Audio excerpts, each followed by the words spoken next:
Good morning. Morning, everybody. Well, nobody's joined yet, but this is the first time I have tried to schedule one of these things, so we'll see. We will see how many people join this morning.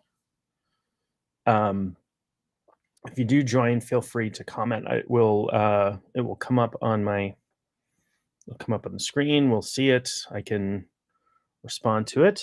This is I'm having my coffee. Just realized that's backwards, but it says hustle juice. I do love my coffee. This is my second cup today. That will probably be my limit for this morning.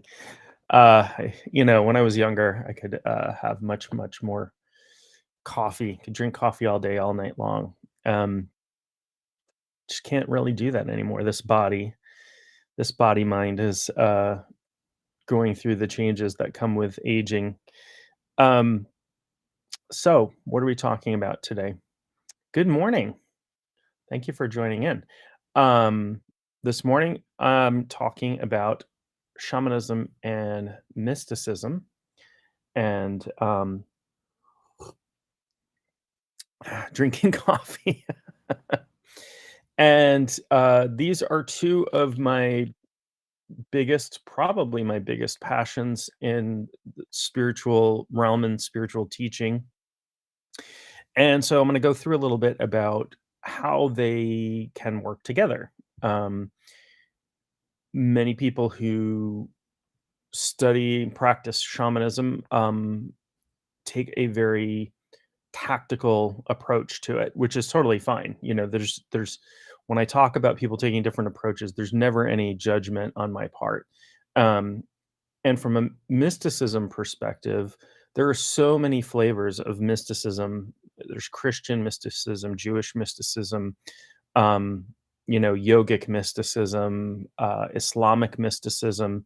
So almost every spiritual system has some form of mysticism, some esoteric part to it that's mystical. And shamanism doesn't really have to be any different, but it's not always the way that shamanism is taught, at least not in the West, right? It's very tactical, meaning I'm going to teach you how to do power animal retrieval and shamanic extraction and soul retrieval, and we're going to do all these healing parts, and those are great. Those are the bread and butter of core shamanism, I guess. And working with other people in healing capacity is something that I do and something that I enjoy significantly. And good morning, if you're just joining in. I'm talking about shamanism and mysticism. I'm going to talk about the intersection of those two things, and how they're kind of playing out for me a little bit. But shamanism, because it is a set of tools, um, I think can be very well adapted to mysticism. And so I'll talk a little bit about what these things are, because there can be some confusion about when you use terms like shamanism or mysticism. What do I mean? What do I talk about? And if you have a different definition of what these things are, that's totally okay. Um, you don't have to agree to my definition. I define my terms so that you hopefully know what I mean when I say these things. Um, but I fully accept that people will describe these things in different terms and have different ideas about what they mean, and that's great. So, shamanism for me, which is my main spiritual path, it's my spiritual home, is uh, an ancient, prehistoric set of spiritual tools. It springs out of animism, which is the belief in spirits, the belief that spirits inhabit things that we might not even consider alive, like rivers and rocks, but also that spirits are around us, that we are spirits, but we have bodies, that there are all kinds of different spirits out there, but also that there are spiritual realms that we can access through altered states of consciousness. Some shamanic cultures use what we call plant medicine, hallucinogens, psychedelics, entheogens, different words. words for these terms. Some use rhythm. Many more actually use rhythm to enter into the shamanic state of consciousness. And somebody who practices shamanism is trained in methods of entering this state of consciousness, leaving their body, and traveling in these spiritual realms and working with what we call helping spirits. Different cultures will have different terms for these, but these include things like power animals. These include things like, ancestral spirits, very, very common in shamanic cultures. And so there are lots and lots of indigenous shamanic cultures in the world. The practice of shamanism seems to be pretty universal. And it's really, really ancient. It's prehistoric. We don't have records about where it originated, but there's some evidence that there are cave paintings depicting shamanic states of consciousness and shamanic practice that are tens of thousands of years old. There's a cave in Israel that has, you know, that archaeologists have found some evidence that they believe shows a link to shamanic practice at a layer that they think is 300,000 years old, which is significant to me. I mean, not just because of its age, but because we don't think those were modern humans, like anatomically modern humans. Those were probably some other kind of hominids. And we know that, as we learn more, we're learning that like Neanderthals had must have had some sort of spiritual beliefs because they buried their dead with grave goods, which indicates some belief in afterlife or spirit or whatever. So we can't say that Neanderthals had shamans. We don't know. Maybe someday we'll dig up some evidence that will point to that. But anyway, shamanism, ancient, ancient, ancient, prehistoric, goes back at least tens of thousands of years. There are, existing cultures. So the Aboriginal cultures in Australia, for example, that have been there for 60,000 or more years, continuous culture that have shamanic practice. So that's how old it is. And the word shaman, we get it from Russian and German, but they got it from the Tungus people of Siberia. But there's evidence that the word is way older than that language because we find, uh, cognates of that word in Sanskrit and Pali and Chinese, even in Aramaic and Hebrew. So the word predates anything we know of. Maybe linguists someday will reconstruct where that comes from, but so far, no dice. Anyway, that's shamanism, and so shamanism involves an animistic worldview. It involves a set of practices, but shamanism isn't a religion. There's no doctrine. There's no dogma, um, except in certain cultures where shamanism is more of an organized practice. There's um, specific things that are done. There are, gods that are invoked in every shamanic practice and that sort of thing. So that happens. And in fact, I'm going to be studying with a shaman from Nepal soon. And my understanding of Nepali shamanism is that there are very specific rituals and very specific, things. So it takes on more of a religious sense, more religious connotation. But in general, shamanism is spirituality a little bit devoid of religion. There's very little dogma, very little doctrine. There's no. I mean, there's lots of books about shamanism, but there's no Bible. There's no Quran. There's no Talmud or anything like that for shamanism. There are no sutras, shamanic sutras. So really ancient. So mysticism. Let's talk about what mysticism is, and there can be some confusion about this.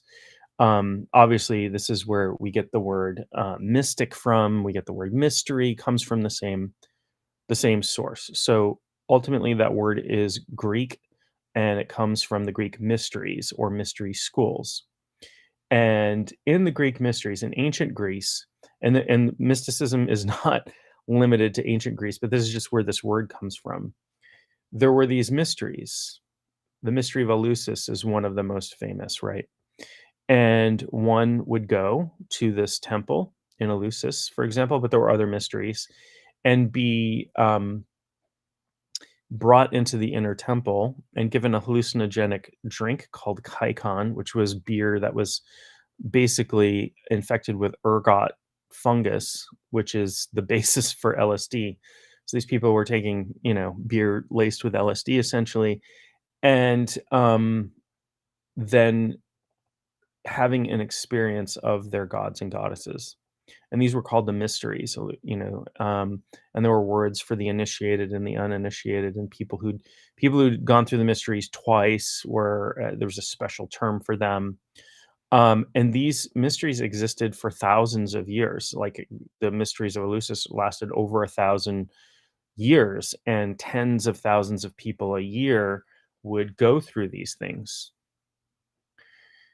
So, in general, mysticism is spiritual practice that tries to unite one with God or divinity or gods and goddesses, but um, it's about merging consciousness with something greater than oneself. Um, there are Christian mystics and certainly Buddhist mystics and Islamic mystics, and there are different terms for these people who practice mysteries or practice mysticism. So shamanism and mysticism, the way it's taught in the West, or the way that shamanism is taught in the West a lot these days, doesn't involve a whole lot of mysticism. There are practices that one could say are mystical. So, for example, um, we teach people to merge their consciousness with their helping spirits. That's a very mystical practice. But that state of merging is not really taught to be kind of a permanent state, or it's not taught to shift your state. Good afternoon. I'm a Taurus on the cusp of Aries. Good morning. I'm a Pisces. I just had my birthday. And my rising sign is Aquarius, and my moon sign is Taurus. I don't know a whole lot about astrology. I do have a good friend who is a shamanic astrologer, and she's absolutely brilliant. And most of what I know about astrology, I learned from her. So, um, and I think she has a class on the Shift Network on shamanic astrology. Her name's Terry Morgan. She's just a lovely, lovely woman and fantastic practitioner, very spiritual person. So, um, back to mysticism. Mysticism is about elevating one's consciousness. Good morning. Aries, Sun, and Moon, double Aries with Cancer rising. Um, so, mysticism is about merging one's consciousness with the divine, with something greater than oneself, with God, if you want to use that term. I don't often use the word God, not because I'm offended by the word God or people who use the word God. It's just that sometimes carries a lot of baggage and preconceptions. Like if I say the word God, some meaning will spring to your mind. A word that I like, although it tends to be impersonal, is source. I like to use the word source. It sort of captures the idea of the origin of all there is, the origin consciousness, the all pervading consciousness. So in Sanskrit, they use the word Brahman, right? Brahman, which is the oversoul, the universal soul, the soul that is everything. And then we have Atman, and Atman is our individual soul, our individual consciousness. In some schools, in some Vedic schools, they say Atman is Brahman. Our individual consciousness is part of It's indifferent. You can't differentiate it really from the oversoul, from the global, the universal consciousness. So I have another sip of coffee. It's morning where I am. In fact, it's 8:16 in the morning where I am. I'm in the East Coast of the US. Um, Looks to be a beautiful day. The sun, you can see the sun through this little window back here, but I'm looking at the sun over here, and just such a lovely day. We're almost to spring. And, where I live up in Maine, we still have snow on the ground, and I think we're supposed to get some more snow next week, but we're probably in the last vestiges of snow for the year. We did get a lot of snow kind of early March, late February. We got a lot of snow this year. So, back to mysticism. This idea of sort of reuniting, or reuniting. So there is this concept in shamanism. Oh, you're at work in New Jersey. You're at work early. Goodness. What do you do for work that you're at work already? Um, so there's this idea in shamanism, this concept, this term called becoming the hollow bone. And this is about becoming a clear channel for spirit. And this is a very mystical bent to it, right? Um, Ultimately, what that involves is doing your own work, doing the work to clear out the junk that stops you from being a clear channel for spirit. What is that junk? What's that stuff? What's going on there that you can't just be a clear channel for spirit all of the time? Well, there is stuff that's in our shadow, for example, is a good example of stuff that we behooves us to work on. Oh, truck driver. Oh, goodness. Not driving right now. That's good. At least, um, I guess you could listen if you were driving, but you probably wouldn't want to be watching while you were driving, waiting for a loaded trailer. Um, I have an aunt who was a truck driver for, many, many years, and she absolutely loved it. She drove an armored truck, like, not what you would she drove an armored 18-wheeler. Um, she did things like delivered the paper that they use to print currency from, whatever, and deliver, boxes of diamonds and crazy stuff like that. Um she absolutely loved it. She loved to drive and see the country, and, had a camera and took great pictures all over the country when she drove around. She's retired now, but, um, so anyway, back to mysticism. So, what's the stuff that we work on? What's the stuff that, shamanic practitioners can be working on to become that hollow bone? Um, so one thing is to, work on the shadow material, the stuff that we've exiled because it is socially unacceptable or unacceptable to us in general. Um, Stuff that we've been told from our upbringing, from our culture, from our parents, from our education, that's bad. And if we have that, this includes things like, our triggers, our hidden desires, our, anything that we have exiled because it's too painful to look at. So working on this stuff is really important, for everyone, not just people who practice shamanism or anything. But um, if you don't work on your shadow will run your life, but it'll run it in a way that is unconscious. You ever get triggered by something and then wonder, why did I get so upset about that? Like, that's ridiculous. It's such a small thing, or insignificant, or has no meaning to my life in general. Like, somebody cut me off in traffic and I went absolutely ballistic and whatever. Why did that happen?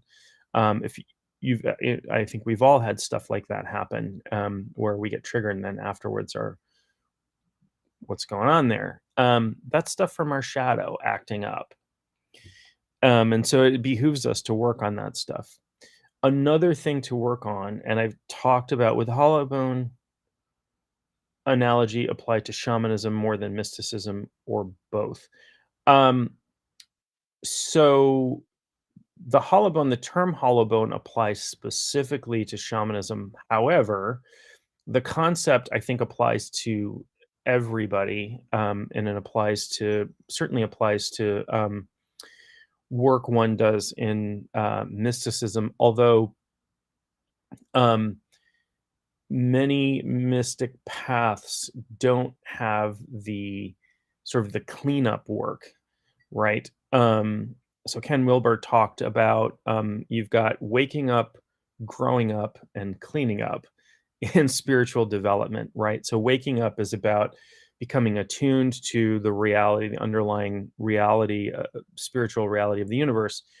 Growing up is about developing ethically and recognizing your role in how the world works and that sort of thing. But cleaning up is about cleaning up your cleaning up your garbage, cleaning up your shadow, cleaning up your ego. And what happens when people don't do that? People can go to like really, people can get really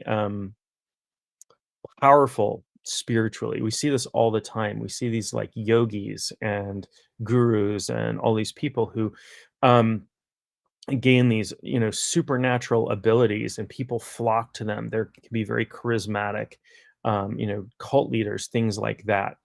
And these people can have attained a very high level of realization, but they haven't done their cleanup work, and that makes them much more dangerous. That makes them prone to, it puts a lot of power in their hands without having the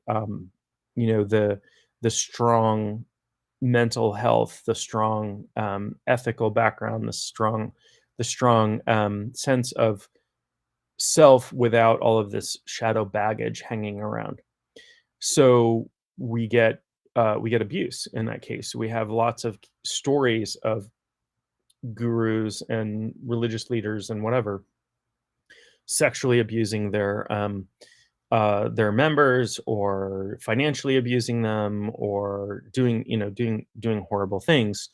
I in my early 20s studied with a Buddhist teacher who was very powerful, and his teachings were very powerful, and it was a life-changing experience for me. And he wound up committing suicide, unfortunately, which was very sad. And it struck anybody who had studied with him, like, struck really hard, like, how could this guy who many people saw as enlightened, very powerful spiritual teacher, how could he have done something like that?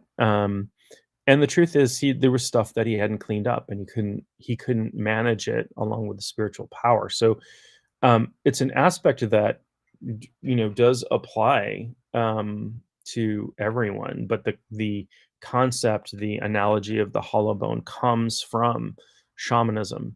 And shamans, a lot of shamans, not all, but a lot of them would recognize that we're gaining a lot of power. Shamans are a lot of shamanic practices about gaining power, not power in an evil way, not power over people, but power as the ability to help people. But with the ability to help people also comes the ability to harm people, right? So, for example, a doctor is dedicated their life to healing people, but they would know exactly where to punch you to cause the most amount of pain, right? They would know where your nerves are and that sort of thing. That's power. That's the power of knowledge. And hopefully they wouldn't hopefully they wouldn't do that.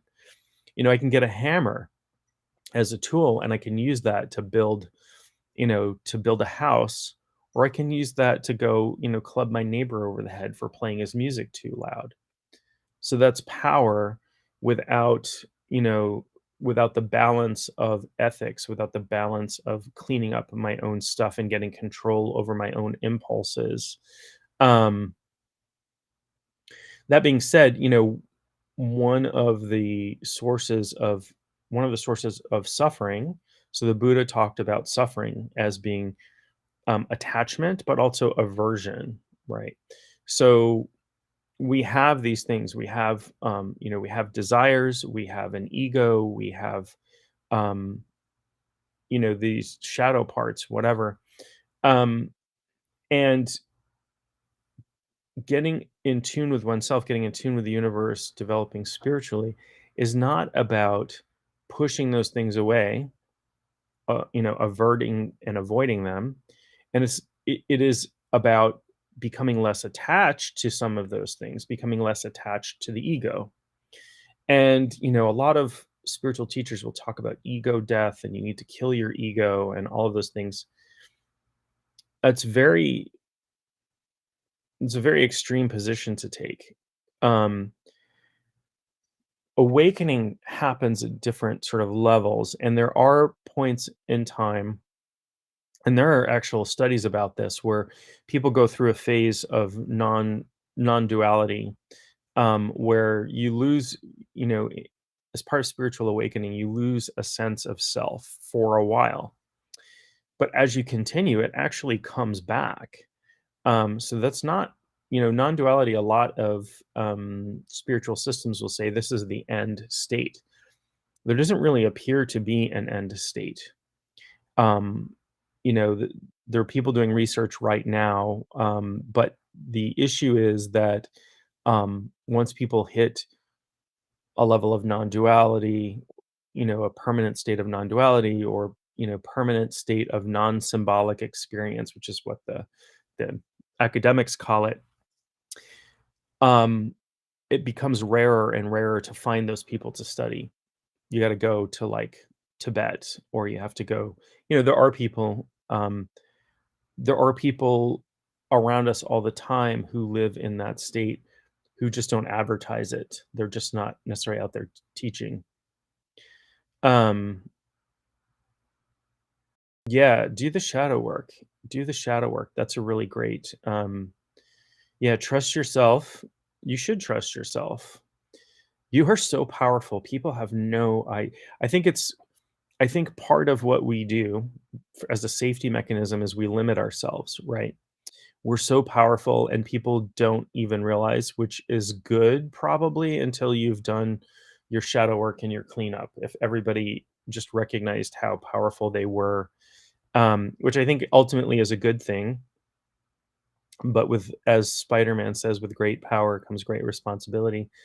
Um, that this doesn't say I'm not prescribing anything for anyone. You don't have to become altruistic. You don't have to go out there and say, because I'm spiritually developed, I need to become a teacher. I need to become a healer or whatever. If that's your path, that's your path. If that's not your path, that's totally fine. Um, people, there are lots and lots and lots of mystics out there that isolate themselves. They're at a certain point, um, it can be really challenging on the mystical path because you let go of your need for approval from other people. And a lot of our social interactions are approval seeking, to put it bluntly. This isn't a judgment about approval seeking, but if you look at social media, people are posting selfies all the time. People are, the way that people interact. I'm giving gifts with people because I want them to approve of me. There's nothing wrong with that, but it goes away a little bit. At a certain point, you need that less. And so some people who are going through spiritual awakening become very isolated because um, they don't need people as much as they used to. They don't need to feed their ego. So ego is our sense of self. It does include our self-esteem. It does include the stories that we tell ourselves, like the story that I'm a dad, right? Now, I may or may not be a dad, but the fact that I hold on to that idea in my head, that's a story.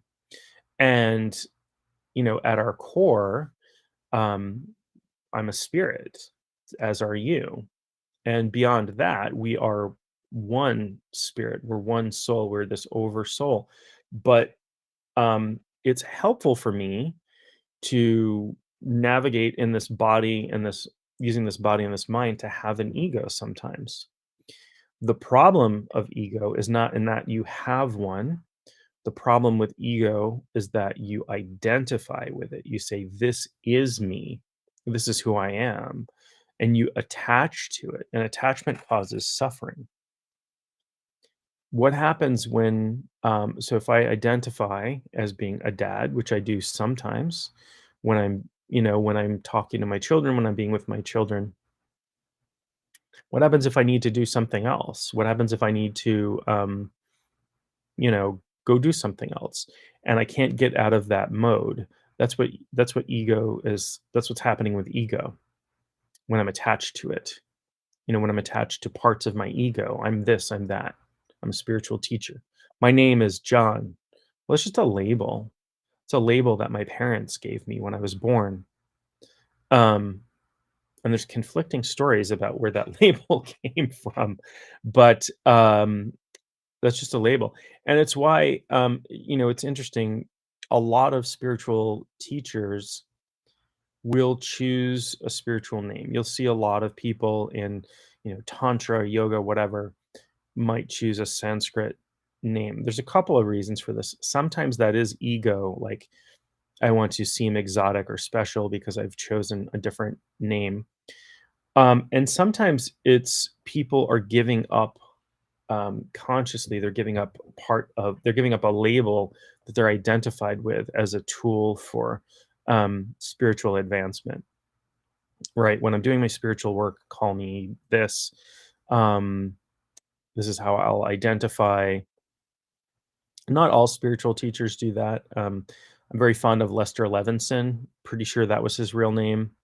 Um, so far, I don't know. I don't know what will happen in the future, but so far I'm fine with being called John or Dad or whatever people. I'm not saying call me Dad. I'm calling my children call me Dad. I don't expect my students or clients or anybody to call me Dad. That would be to me that would be a little bit weird. But ego is not the problem. The attachment to ego is the problem. It's like money. People say money is the root of all evil and money, whatever. That's not the actual quote from, the actual quote is the love of money is the root of all evil. Money is a tool, it's power, right? I can use I can donate money to a shelter to help, orphaned animals. Or I can go, buy heroin with that. Or I can go, um, send that off to a terrorist organization or, whatever. So money is neutral. It's just power. It's the love of money. It's the attachment to money. It's greed is really what that quote is saying is that greed is the root of all evil. So it doesn't have to be money. It can be any type of power and being attached to that. So the on the mystical path and on the shamanic path, and I do try to combine those in my own practice and in my own teaching. People sometimes develop what are called in Sanskrit siddhas, which are powers like supernatural abilities, and those abilities can be a trap. They can be a little bit of a trap. Um, so Lester Levinson, again, one of my favorite teachers, um, very humble, very very humble. And according to stories, I never met Lester Levinson. He died in, I think, 1994. Um, I was just graduating from college at that time. But Lester Levinson, according to people who knew him, and I know people who knew him, developed supernatural abilities. He could manifest stuff kind of at will. You know, he there's a story about um, he just had the thought like I think I'd like to go out on a date. I think I'd like to try going out on a date with a woman. And a woman's car, like immediately a woman's car broke down in front of his house, and he went out to help and wound up going out on a date with that woman. And then he was like, okay, that was cool, that was an interesting experience. um but he knew it was a trap. Like, that's a trap of ego. Being attached to those siddhas is a trap. And so he gave them up. He's like, I'm getting rid of those. And one might ask, why would one get rid of powers or abilities? Because he knew there were deeper places for him to go. He knew that the material world is, in a sense, an illusion, and so he was giving up his attachment to those things that he could have. So, there's the story from the Bible where, the devil and Jesus meet up, and the devil, I don't know, they're up on a mountain or something, and the devil says, I to Jesus, I can give you all of this. All of this can be yours as far as the eye can see. This can be your kingdom. And Jesus says, no. Now, there's an interesting lesson there, whether you believe that is a factual story or an allegory or complete, whatever, doesn't really matter in the end. The interesting point of that story is, the devil in this case was about trying to pin Jesus down to, attachment to wealth, to material possession, to having power over people, and all of those things. And Jesus being the representation of, you know, godliness and, the ultimate mystic, that sort of thing, um, said that's a trap. He knew that was a trap. That's not what I'm going for. I'm going for, this other kingdom, which is being united. So in most spiritual systems, there are what we call exoteric teachings and there are esoteric teachings. And this just means, exoteric means to the outside world. This is what we teach to everybody who comes along. And then there are esoteric, they're inner teachings. And you have to be kind of initiated usually into that.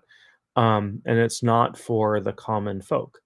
And why it's not for the common folk? Well, one thing is some people wanted to have this power to themselves and keep it pretty rare. In other cases, it might have been, well, the masses aren't quite ready for these teachings yet. So we're going to teach these, we're going to teach these stories, we're going to teach these allegories, we're going to teach these parables, and we're going to see who wakes up. We're going to see who gets it. And then those people, we're going to take them aside and we're going to teach them the inner teachings. Every spiritual system that I know of has that. There are esoteric teachings in Christianity. There are esoteric teachings in Judaism, in Buddhism, in Islam, in probably Zoroastrianism, probably everything else out there. And we know, today, because we have the internet and people publish everything, we know what a lot of these things are. Well, some of them, not all of, certainly not all of them. Some of this teaching has been lost over the ages, but we know what a lot of this stuff is. We know what a lot of these inner teachings are, at least on a surface level. However, most esoteric teachings were passed by word of mouth, so we don't know how much has been lost. We don't know, some of the original teachings, how much of it's been adulterated or, whatever. Um, Kabbalah is a good example of that. So Kabbalah, essentially is a form of Jewish mysticism. However, um, there are parts of Kabbalah that show up in other places. So it's probably very much, uh, yes, when the first people ever to write down anything about Kabbalah, were rabbis. The first book that we know of was written down by a rabbi in Spain in the Middle Ages. The teachings are much, much older than that and probably come from all kinds of different places. There's probably, stuff from Egypt and stuff from Greece and stuff from Arabia and all kinds of stuff mixed into there. During that time, there was sort of, the ancient times, there were this lots of cross pollination, big melting pot of ideas. But Kabbalah, the word comes from the ancient Hebrew word kibble, which means like to babble, to speak, and it literally means like mouth to ear teaching, and was only taught to um, nowadays you can go take courses. There are rabbis teaching courses online in Kabbalah. I don't know, and I don't know enough about it to say, oh, are they teaching the real inner secrets, or are they teaching just another exoteric version of Kabbalah? I don't know. But there is, Christian mysticism that involves Kabbalah. The Golden Dawn made this really public in the late 1800s, early 1900s. Um, anyway, so that's a good example of, you know, verbal teachings. Now, I have received shamanic teachings that I've been admonished not to write down. And I've received shamanic teachings that I've been told, um, don't teach this to anybody else. So there are clearly some hidden teachings in shamanism as well. So mysticism, when we think of things that are mystical, we also think of the occult, which the occult means there's been a lot of, particularly because of religious folks in the 90s, there's been a lot of association of the occult with evil. Occult, the word occult just means hidden. Um, that's all it means. It's not, people associated it with the devil and with evil and all of those things. And during the satanic panic of the 80s and 90s, goodness gracious, everything was going to, turn your kid into human sacrificing devil worshippers. Like I grew up in that era, and I remember like first it was, heavy metal music. And when I listened to the heavy metal music of like back then, it seems very, very light compared to some stuff that's out there today. Um, you know, I guess I don't know if Twisted Sister was considered heavy metal or not. I don't know. But Ozzy Osbourne and, all this stuff. Um, seems rather quaint these days. Dungeons and Dragons, people who play Dungeons and Dragons, people, all of that stuff was just a panic that people were in, very much like the witch trials in late 1400s. You remember those days? Yeah, that was a weird time. Um, that was a really weird time, and the 80s and 90s, and you had to be careful. And I remember people, I was a nerdy kid.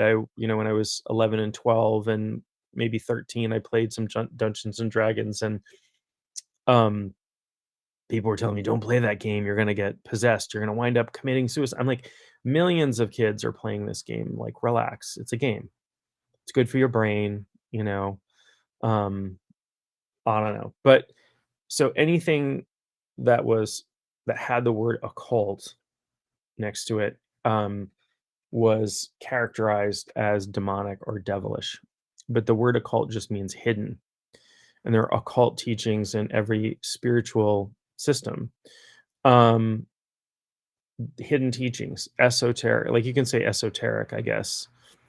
Esoteric inner sanctum teachings.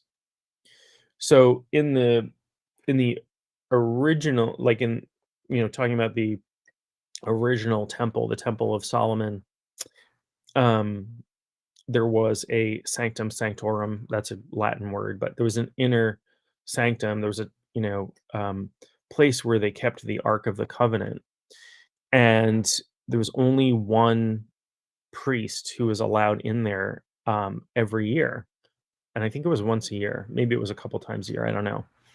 And they would tie a rope around this guy's waist, and this guy would go. This one anointed person would be able to enter into the inner chamber where the Ark of the Covenant was kept.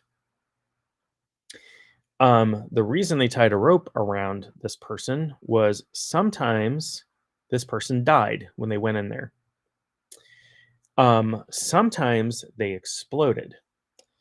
Why? Well, we might say that the power, the power of God. This was supposed to be the ark was the home of God. This is where God lived in the ark. But there have been people who study this, and this is an interesting story to me. Um, there's a description of the construction of the Ark of the Covenant. It's a wooden box that has a gold layer inside and a gold layer outside, and then on top has a gold lid, and then has these winged cherubs on top, the cherubim on top. It looks, if you've watched the Indiana Jones Raiders of the Lost Ark, that's how it's supposed to look according to descriptions. Well, if you were to build that box today, it would be a giant capacitor. It would store tremendous amounts of electricity, like a battery, in it. And if it were not discharged and you were to touch it in a certain way, um, it could kill you or make you explode. And there are stories about it, like lightning bolts coming from the Ark of the Covenant was carried into battle. Um, so interesting take from that, whatever. But there was one person, the inner person, and then there was another layer outside of that one person. These were the guys who held the rope that this one person, and I don't know how they chose the next guy to go in or who, if it was a volunteer or not.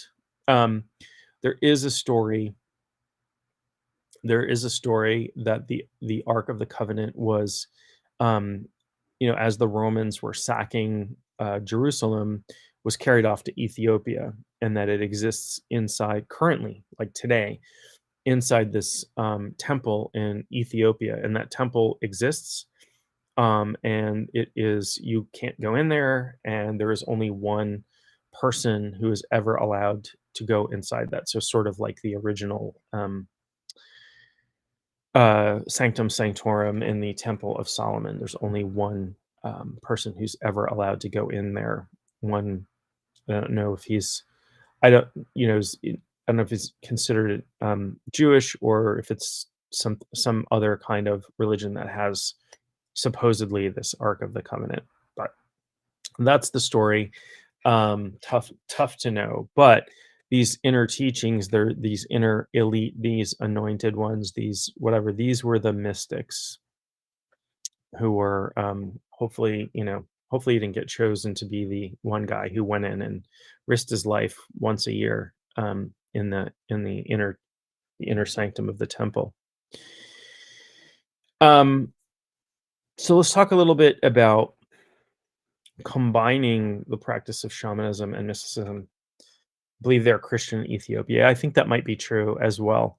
Although there are Ethiopian Jews, there are interestingly enough, there are sects of Judaism in lots of different places, and one of them is in Ethiopia. And um, they did DNA tests fairly recently to say, like, yeah, these people are related to people from Israel. So it's not they didn't just adopt Judaism. These are people that left Israel and went to Africa to, escape, probably escape the Romans or whoever. Lots of people attacking Israel back in the day. It's been a hot spot for thousands of years of warfare. Um, so combining shamanism and mysticism and how this sort of works and how I'm kind of doing this in my practice as we're winding down coffee hour here. So shamanism for me gives me a set of tools that I can use for all types of spiritual work. And some of that spiritual work involves doing that cleanup work that I talked about, doing the shadow work, detaching from ego. But part of that involves exploring the underlying nature of consciousness, from a very detached state. Shamanic journeying allows you to detach from the body, at least temporarily, and you know go off and partake in spiritual activities. And without the heaviness of the body, it can become easier to enter into other realms and experience things, like really have like there's a knowing that comes from experiencing. Um it's it's beyond like it's hard to describe, words do fail me a little bit. But I'll say this, like you're there um when you start to lose a sense of separate self, you gain a sense of all is right in the world, no matter what's going on out here. You get a sense of this fundamental okayness, for lack of a better term, right? Fundamental well being, fundamental okayness, that everything in the world is okay at the moment, no matter what's going on in physical reality. You get a sense of being connected with everything there is. I'll talk more about that in a later coffee hour. I'll talk about this interconnection. It's a really important concept in shamanism that everything is connected to everything. If you just think about the physical universe, everything started out as a single infinitesimal particle. And then, if you believe the Big Bang, everything exploded. We're living in the middle of an explosion. Um, there was a great meme that I shared one day that said something along the lines of, we're living in an explosion, and we don't even know, like we're living in the middle of an explosion that's been going on for 15 billion years, and we don't even know what life is. It's like all of a sudden some particles of dust wake up and start thinking about themselves, and that's consciousness, and that's what we are. Um, it's a really interesting perspective. It was tongue in cheek, but it was really interesting perspective. We are stardust. Every molecule in your body, every atom, every element in your body, except for very primitive forms of hydrogen, was formed in the center of a star. Um, Carbon didn't exist before stars, and nitrogen and anything but hydrogen didn't exist before the fusion reactors that stars are. So to have this physical body, whole lot of stars had to explode and spew stuff, the stuff that they had created. Lots of stuff. We have gold, we have silver, we have, uranium, we have carbon and iron. Um, all of that formed in the center of stars. Very cool stuff. Yeah, being made of starbur. They fact checked it as false. Okay. Well, it's true though. It is true. It's physically true. Physical from physical perspective, we are stardust.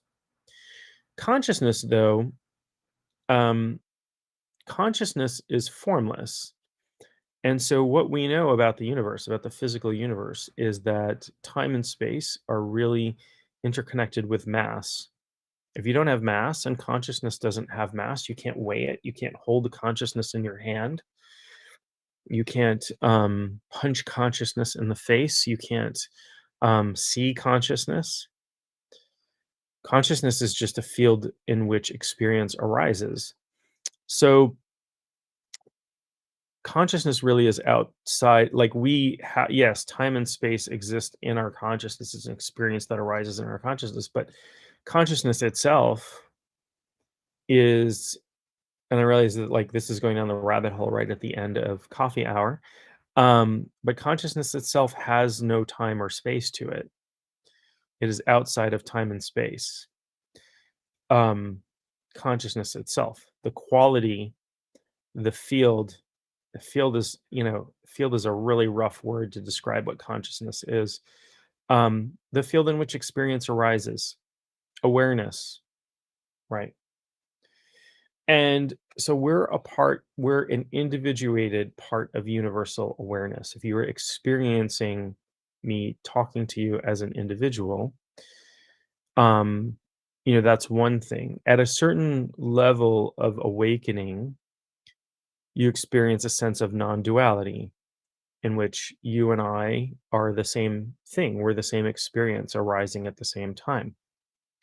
At another level of awakening, you experience yourself as the universe, the whole entire universe, experiencing things through individual eyes.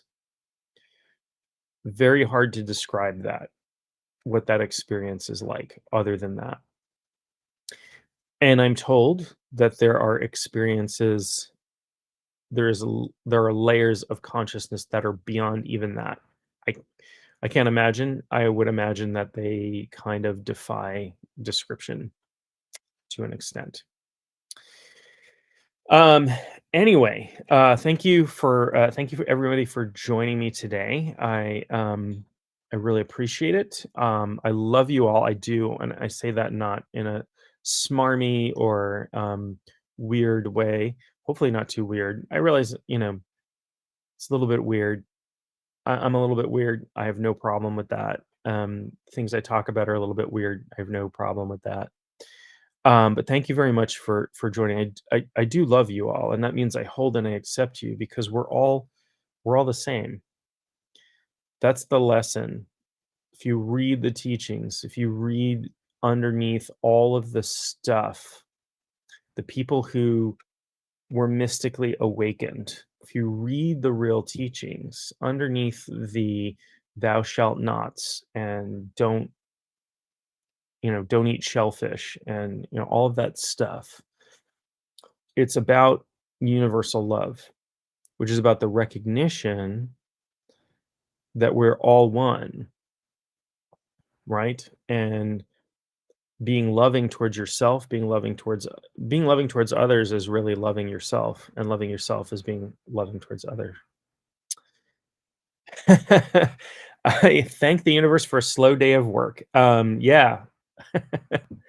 Yes, I will be thankful on your behalf for the universe for giving you a slow day of work so that you could listen. And thank you for listening. I will do more of these in the future, some scheduled, some not. Sometimes I'll just jump on when a moment arises, but I will try to schedule more of these. So if people want to tune in, you can be I guess most people are tuning in through YouTube. You can subscribe and click on the bell, and it will inform you when I'm on. Anyway, thank you all. Have a great rest of your day. Enjoy your weekend. It's Friday, at least here. I don't think, maybe it's crossed over in other parts of the world to Saturday, but still, it's the weekend. Enjoy your weekend. I hope it's a good one, and we will talk. Oh, sitting here for 4 hours. Wow. Well, it's a good opportunity to do some meditation, introspection, listen to Shamanic Coffee Hour. Um, we'll talk